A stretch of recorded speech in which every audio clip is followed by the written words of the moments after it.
예, 정신건강학과 김종우입니다. 제가 드리는 말씀은 조금 의학적인 것보다는 일반적으로 이해하기 좀 쉬우실 거예요. 그래서 편하게 들어주시면 좋겠고요. 제가 말씀드릴 거는 스트레스입니다. 염증성 장질환이. 그래서 심리적 문제나 내장 주기 이야기, 극복하는 방법에 대해서 간략히 말씀을 드리겠습니다. 병의 증상에 대해서는 잘 아실 거고요. 그런데 이런 염증성 장질환 자체가 질병의 경과나 증상 자체가 스트레스가 워낙 많은 질환입니다. 일단은 만성적이죠. 그리고 배가 아프거나 설사가 있어 먹는 거에 뭔가 제한이 많을 것 같고, 그 다음에 뭔가 이게 완치라는 말을 쓰기는 하지만은 재발도 한다고 하고, 언제까지 약을 먹어야 되느냐 등등의 여러 가지 이렇게 뭔가 불확실한 면들을 많이 이렇게 심적으로 느끼게 됩니다.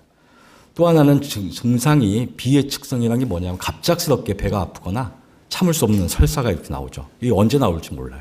그러니까 늘 이런 것들 때문에 불안에 시달리고요. 그러다 보니까 또 만성 피로감도 있고, 이러니까 앞에도 얘기가 나왔지만은 학교 생활 또는 직장 생활의 결석이나 결근 조퇴, 또 병원에 가기 위해서 조퇴를 한다든지 이런 문제가 많고요. 또 일상생활에 많은 제약이 있습니다. 그 다음에 이제 외출 시에 가장 걱정하는 게 이제 화장실 사용 문제, 늘 걱정이 되죠. 이러다 보니까 생활 양식이 바뀌게 됩니다. 뭔가 적극적인 생활 양식에서 수동적인, 가급적이면. 그래서 장거리 여행이라든지 비행기를 타는 문제, 버스, 고속도로 타는 문제, 이런 것들 등에 대해서 제한이 되고요. 운동 같은 것도 겁이 나서 하지 못한다든지 이런 문제가 생깁니다. 이러다 보니까 당연히 사회적으로 뭔가 위축되고 고립된 느낌이 들고, 그 다음에 병 자체가 화장실 문제가 끼고 장이 안 좋으니까 대변 문제, 이러니까 뭔가 이걸 적극적으로 좀 상의를 해야 되는데 참 상의하기가 곤란한 문제죠. 우리나라 간습상 아직도. 그러니까 그런 수치감이 좀 있고, 이런 전반적인 심리적 문제가 동반되면서 삶의 질이 많이 떨어지는 병이라고 이제 이미 알려져 있습니다. 조금 더 구체적으로 염증성 장질환 환자분들이 생각하는 걱정이 뭐냐. 일단은 에너지가 상실됐다는 느낌이 늘 있습니다. 항상 피곤하고 피로하고요. 뭔가 약해진 느낌을 가지기 때문에 적극적인 생활 양식이 안 되는 거죠. 가장 중요한 문제가 또 조절감, 조절하지 못한다는 느낌이 있습니다. 말씀드린 대로 갑작스럽게 배가 아프다든지, 또는 어떤 모임에 갔는데 참을 수 없게 설사 증상이 생긴다든지, 이러다 보니까 화장실 접근성을 모든 관점이 여행이나 외출이나 할 때 이런 화장실을 사용하는 곳, 이런 것부터 살피게 돼요. 이런 문제. 또 하나는 이런 걸로 생활 양식이 위축되니까 여행 같은 거 가기를 꺼려하고 하면은 내 증상 때문에 다른 가족들한테 피해를 주지 않을까 늘 이제 걱정을 하게 됩니다. 또 하나는 이제 화장실 사용인데, 여성의 경우에는 이런 것들이 갑자기 데이트하다가 배가 아파가지고 화장실 사용한다, 이런 문제들이 있으면은 어떤 여성상의 성적인 매력을 잃어버리지 않을까 이런 걱정을 하고요. 실제로 이런 문제들 때문에 신체상의 왜곡도 많이 생기게 되고, 또 하나는 이제 합병증에 대한 수술의 두려움, 그리고 지금은 아니지만 예전에 스테로이드 같은 걸 먹게 되면은 체중이 증가한다든지 이런 부분, 또 체중이 빠지기도 하고요. 이런 어떤 신체상의 변화에 대한 왜곡들이 많이 생기게 됩니다. 이런 것들 때문에 늘 그냥 소외됐다는 느낌, 사회에서 좀 위축이 됐다는 느낌이 있고요. 그 다음에 또 하나는 완전히 낫질 못할 것에 대한 걱정이 늘 있습니다. 그래서 항상 합병증, 대장암으로 진행되지 않을까 이런 공포감이나 이런 스트레스 시달리고요. 또 하나는 가장 큰 문제 중에 하나가, 우리는 아직 사회적인 에티켓상 화장실 가는 문제를 상의. 예를 들어서 직장에서 갑작스럽게 배가 아파서 화장실 가야 되는데 중요한 회의 중이에요. 이런 문제를 상의하기가 쉽지가 않습니다. 자기가 배가 아파서. 이런 것들이 있게 되고요. 되게 염증성 장질환 환자분들이 굉장히 꼼꼼하세요. 강박적인 특성이 있어서 완벽주의적인 게. 그래서 이런 것들을 상의하는 것 자체가 창피하다고 느낍니다. 스스로가. 그리고 스스로가 이런 것도 조절 못한다는 자괴감이 있고요. 이런 것들이 있기 때문에 당연히 스트레스가 많이 증가하겠죠. 결국 스트레스가 증가하면 스트레스 반응이 많이 생기게 되고요. 이런 것들이 치료가 되지 않으면 결국에는 우울증이나 불안증으로 가게 됩니다.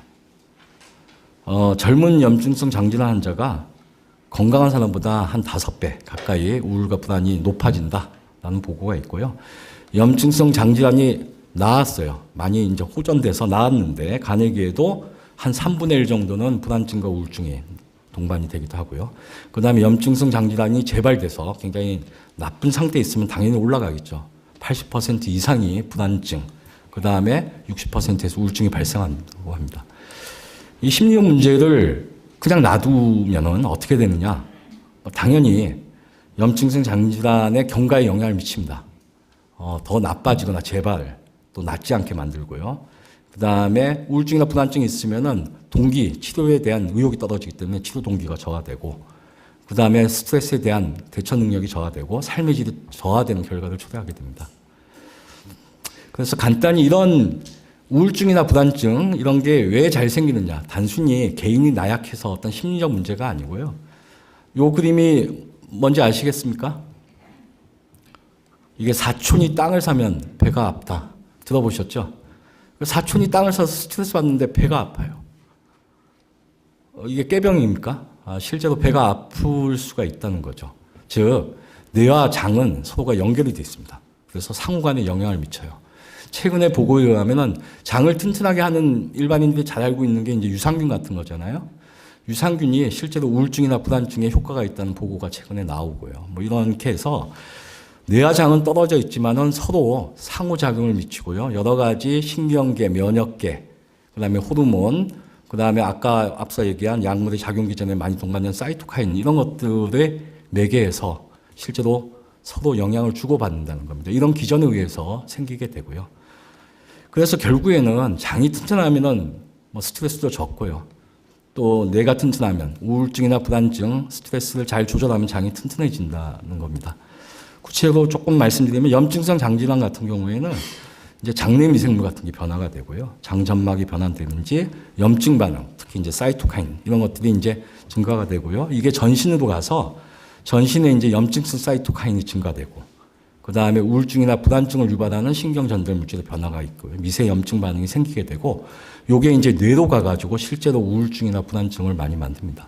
스트레스에 취약하게 되고, 이런 상태가 되면은 다시 대장에 영향을 미쳐요. 그래서 대장 운동을 자극시키고, 점막 투과성이 변화가 되고, 그 다음에 통증에 대한 감염성이 증가돼요. 그래서 실제로 설사나 그 다음에 통증 같은 게 더 심하게 유발될 수가 있고요. 이런 것들은 스트레스를 받으면은 여러 가지 부신피질 자극 호르몬 방출인자 CRF라는 게 있는데, 이런 것들이 또 중요한 작용을 한다 알려져 있습니다. 또한 스트레스를 받으면은 신체 증상이 생기죠. 경험해 보셨을 거예요. 뭐 스트레스 받고 하면 두통이 생기거나 가슴이 두근두근 되거나 배가 아프거나, 이거는 다 교감신경계가 흥분이 돼서 생기는 증상입니다. 우리가 교감신경계가 흥분이 되면은 스트레스를 받으면은 잠이 안 오죠. 각성. 그 다음에 심장은 두근두근 되고, 그 다음에 소화가 안 된다든지, 그 다음에 대장 쪽에서는 변비나 설사, 장운동이 불규칙하게 되고요. 그 다음에 근육이 조이기 때문에 통증, 가슴 통증, 그 다음에 앞서 얘기한 관절통이 치료가 됨에도 불구하고 잘 낫지 않고 통증이 더 유발된다든지 이런 문제가 생기게 되고요. 이러면 실제 치료가 잘 되고 있음에도 신체 증상에 시달리니까 안 나았다는 느낌이 있고, 그 다음에는 이게 합병증이 아닐까 이런 건강염려증 증상이 생기게 된다는 겁니다. 그래서 이걸 치료하는 가장 좋은 방법 중에 하나가, 문제가 되는 거는 스트레스를 받은 교감신경계인데요. 이걸 좀 안정시키는 게 부교감신경계입니다. 그래서 다행히 우리 몸에는 폐와 흉곽과 복강을 이렇게 구분하는 행경막이 아실 거예요. 행경막 밑에 미주신경이 이렇게 분포가 되고 있고요. 그래서 흔히 말하는 복식호흡, 깊게 복강내로 숨을 깊게 들여 마셔서 복강이 팽창하면 압력이 증가하면서 미주신경을 자극시켜요. 좋은 부교감신경계를 자극을 시켜주는. 그래서 이런 복식호흡 훈련이나 이완 훈련 같은 것들이 이제 스트레스 반응을 좋게 해주는데 도움이 된다고 합니다. 또 하나는 가장 문제가, 이게 만성질환이니까 자꾸 나는 왜 이 병에 걸렸나, 앞으로 어떻게 살아가나, 이렇게 병을 자꾸 거부하려고 그래요. 우리 보통 수영의 얘기를 들죠. 처음에 수영 배울 때 수영을 못하는 사람이 살려고 물에 빠졌는데 살려고 버둥버둥 되면 어때요? 빠져 죽죠.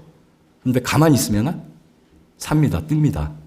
이런 식으로 어떤 불안해지는 상황, 스트레스 상황, 즉 만성질병, 염증성 장질환을 부정하지 말고요. 그냥 있는 그대로 받아들이고 대처하면은 훨씬 더 편해집니다. 뭐 이런 것들도 좀 필요하고요. 그 다음에는 이런 증상 때문에 염증성 장질환 환자들이 자꾸 습관처럼 부정적인 생각을 먼저 하게 돼요. 예를 들자면은 내가 모임에 갔는데 갑자기 화장실을 가고 싶었어요. 배가 아프고 설사, 참을 수 없게 설사 증상이 있어서. 그래서 화장실을 갔는데 화장실 오래 쓰지 않습니까? 당연히. 그러면은 이제 그런 생각을 해요. 혹시 갑자기 내가 화장실 가서 남아있던 사람들이 저 사람 뭐야? 하고 수군거리지 않을까? 이런 생각을 합니다. 이게 누구 생각이에요? 예, 자기 생각입니다. 지레짐작하는 거죠. 이런 것들이 생기게 되면은 창피하죠. 불안하고. 그래서 다음 모임에 갈 때는 어때요? 화장실 가지 않게 좀 덜 먹으려고. 이러다 보니까 모임에 충실하지 못하고 재미가 없어요. 그리고 하고 나서 갔다 오면은 창피하고 곤란하고 다음에는 안 가. 이런 식의 변화가 생기고요. 그리고 모임이라는 건 즐거운 건데 스트레스를 받잖아요. 그러니까 실제로 스트레스 반응이 생기게 되고 그럼 증상이 또 유발되고 이게 이제 악순환됩니다. 이런 식으로 이게 좋은 생각이 아니죠. 부정적인 그리고 습관처럼 딱 상황만 되면은 자동적으로 그냥 들어버려요. 이거를 부정적 자동 생각이고 이런 것들이 여러 가지로 이제 영향을 미치게 됩니다. 그래서 많이 쓰는 것 중에 하나가 우리 화장실 갑자기 설사 증상 다 생겨 보잖아요. 나만 그런가요? 근데 본인은 이게 제일 끝장나는 겁니다. 항상 이런 것들. 그래서 부정적인 면만 보고요. 그 다음에 내가 화장실 가는 동안에 사람들이 저 사람 맨날 화장실 들락날락 걸려. 창피를 줄 것 같다. 수군된다. 지레짐작한다든지. 그 다음에 결국에는 내가 화장실 가는 문제, 외출 이런 것들이 나약하게 아무것도 못하니까 난 아무 일도 못하는 사람이 이런 식으로 점점 확대해서 왜곡되게 생각한다든지 이런 것들이 있습니다. 그래서 이런 왜곡된 생각을 고치기 위해서 이런 것들을 찾아내서 고치는 게 인지행동 치료인데요. 합리적으로 대처를 해야 되지 않습니까? 그래서 합리적으로 대처하기 위한 정답이 있는 문제는 아니지만 역으로 이런 질문들을 본인한테 한번 던져보세요.